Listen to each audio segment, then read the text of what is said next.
Welcome to Uncaged. Today we're speaking with Mounir Ajam. So Mounir is the CEO and founder of the Uruk Project Management. And this is an organization that helps businesses build and sustain their project management functions, elevate their performance, and become centers of excellence. So anyone that has been working in the business space knows that there's been a ton of focus over the last decade on product delivery methodologies, how to make things run more smoothly, how to manage things across the life cycles. And so we're going to go through all of that today with Mounir.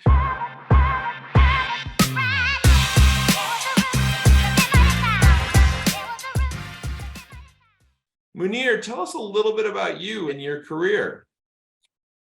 Sure. I'm an immigrant. I came to the US after high school speaking no English, so I had to learn English here in order to go to university. I came to Houston, to the University of Houston. So after studying English, I studied engineering and I became a civil engineer. And I was working as I was going through school in a different job, from odd job to assistant engineer. And I continued working engineering after graduation for about 2 years before I decided to go back to University of California at Berkeley. And I did a master's in civil engineering with the focus on engineering and construction management. That was about 33 years ago. And in those days, which is relevant to the topic at hand, project management did not exist almost as a degree program at universities. So like my program at Berkeley now is called Engineering and Project Management. In those days, it was Engineering and Construction Management, which is project management, but with a focus on the engineered construction environment.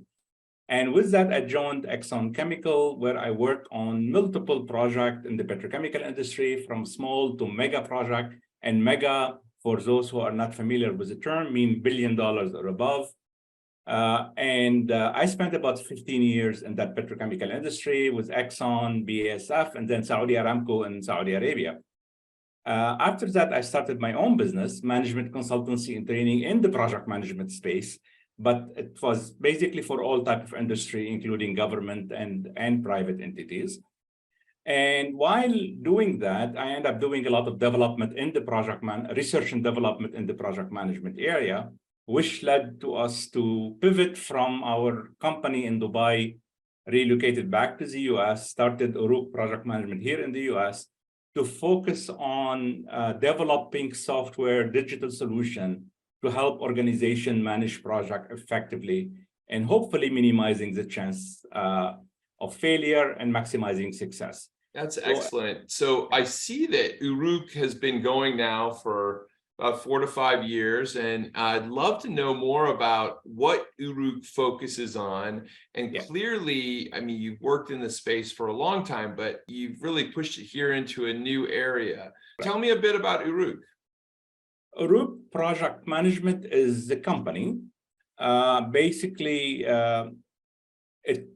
We like to think of ourselves as mission-driven to help transform the practice of project management. As you said in the introduction, project management is a hot topic today. However, with all the hotness and popularity of the project management community and certification, there is a lot of confusion about project management. And often we confuse sometimes task management or stage management or technical project management with product delivery. You touched on that perfectly in the introduction.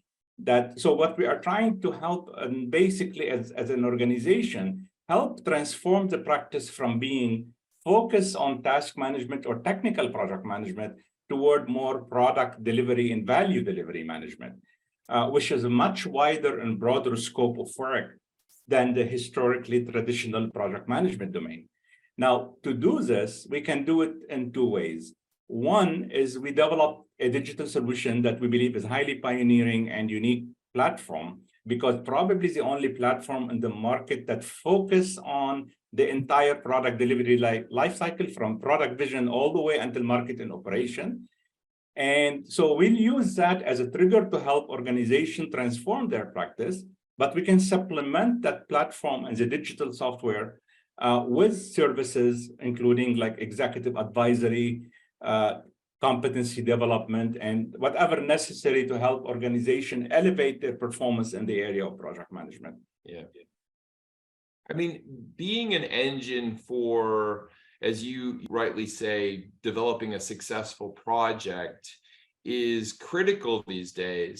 When you discuss the challenges on developing a product system that's more efficient for your customers, what's top of mind for them right now? What are the key issues that they're really focused on? I wish obviously, I mean, I cannot generalize. A lot of organizations that have built outstanding project management system and they have proven success, no question about it. However, we find the majority of organizations, even those who have built maybe their own methodology or system, they haven't digitized it. So digital transformation is a big issue we've seen in the market today. That's one part. However, what's even harder is that many organizations have not even really invested into a building system, even whether it's on paper or ad hoc processes. They might have some ideas how to manage project, but they probably depend a lot on the skills of the project manager, which sometimes it's great and sometimes it's not so great. So we see a major lack of institutionalizing project management, acceptance of where executives are, they talk about project management a lot, but I think there is a huge gap in transforming what they talk about into practice. So what we find out, for example, if you look at the organization, we see a lot of organizations don't have a formal project management system in place. They don't have a formal project management unit. You have finance, you have IT, you have HR, and all of those work on project, but you don't see a project management department in the organization. And that partially because there is a lack of, I think, of appreciation of the value of project management. As a result, these organizations have not built their system as a result of that. And with the consequences, as obviously we've seen a high degree of failure. Statistics are really bad about the percentage of project that failed, with the millions, if not billions of dollars lost as a result of that.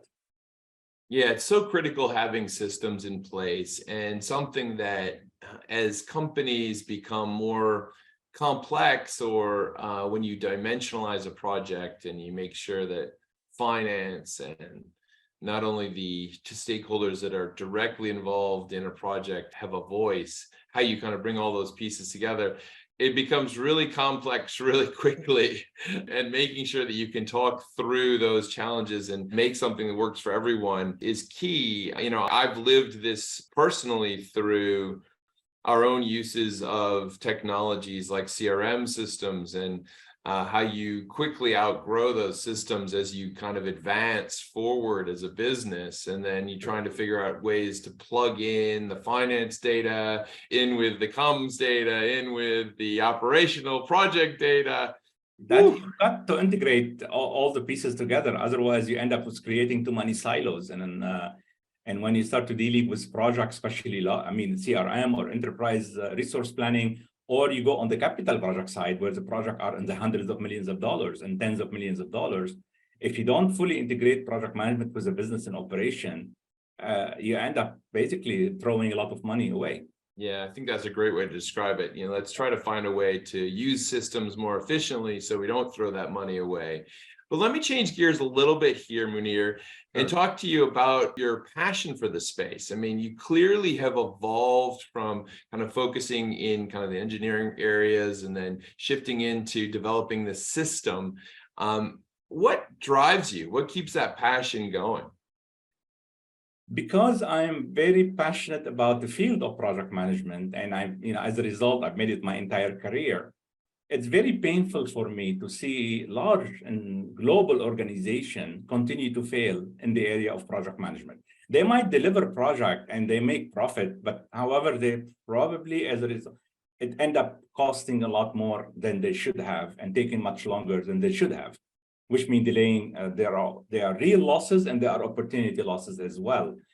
And one of the mega projects I work on, I call it the $270 million error. 270 million, 270. And I mean, obviously that was not an actual loss, but that was an opportunity loss, because that was a global world scale project in the petrochemical industry, and it was delayed 9 months, and the expected profit was $1 million a day. So you can imagine something like this, that what can we do with $270 million? I don't know how many hospital or school can we build with that. So obviously that is one of the things. And then when I started my consultancy business in Dubai, I started to see a lot of organization, government organization, large organization do not have project management systems in place. And then they wonder why their projects are 30 and 40 and 50% over budget and maybe a year behind schedule. It got really bad globally, not only in the Gulf, it's, even here in the US, in Europe, it become where no one wants to fail. I think you ask any executive that when they launch product, nobody wants to fail. However, in a way, we have taken failure for granted. You mentioned the word project in front of anybody, and immediate reaction is, oh, most likely will be behind schedule or over budget. Yeah. That means we have accepted and embraced the failure, although we don't want that. Yeah. So why can't we reverse that? And that's where I start to do more search, and I start to do a lot of training, and I find a lot of my clients, their project management competency, understanding of the value of project management was quite low. So I felt I have to do something about it, especially it is my professional domain and what I really love to do. So I end up starting to write a blog, do videos, of course, do training. And as a result of that, we start to identify the gaps. We start to try to fill those gaps through our research and development, which ultimately led to what Uruk is now. So tell me a little bit about the name, Uruk. I mean, Uruk Project Management. Where does Uruk come from? Interesting. And this is an honor to my late partner. When we started the company here, I had a partner who was South African American, who was living in Florida. And he came up with the name because obviously I'm from West Asia, from Lebanon region. So in that region, there is Mesopotamia, Sumerian, Akkadian civilization that goes back thousands of years. And I found out, I mean, he was a buddy of mine online, and he was very much interested in that region and that history. And Uruk was a famous, at that time, 5,000 years ago, maybe, it was considered a very famous city in Sumerian civilization. And that was considered very innovative, obviously. And most of the first literature we've received today, and we still use things today, it was basically invented in those days.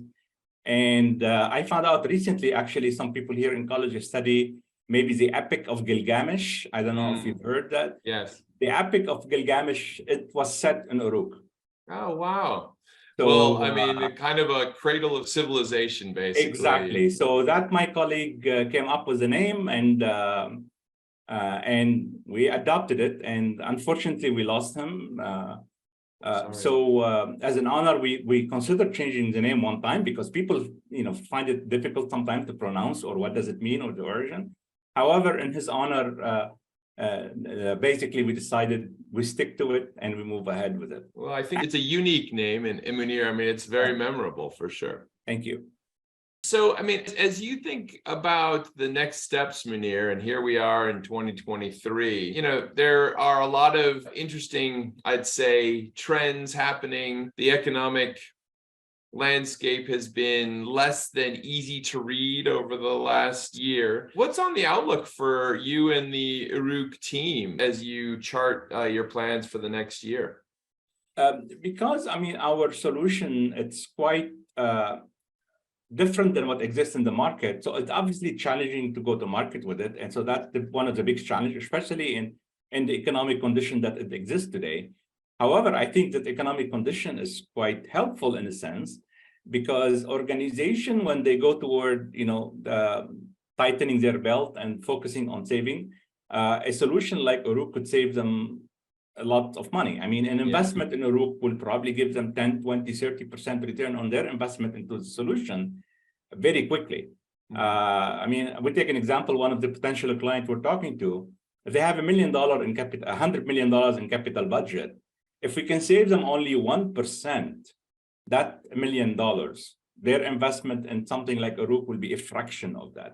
And that potentially in 1 year budget. So our challenge is to go to market, because we are still as a startup with a minimal viable product going to market. So the challenge is to prove our product market fit, raise additional fund in order to start growing.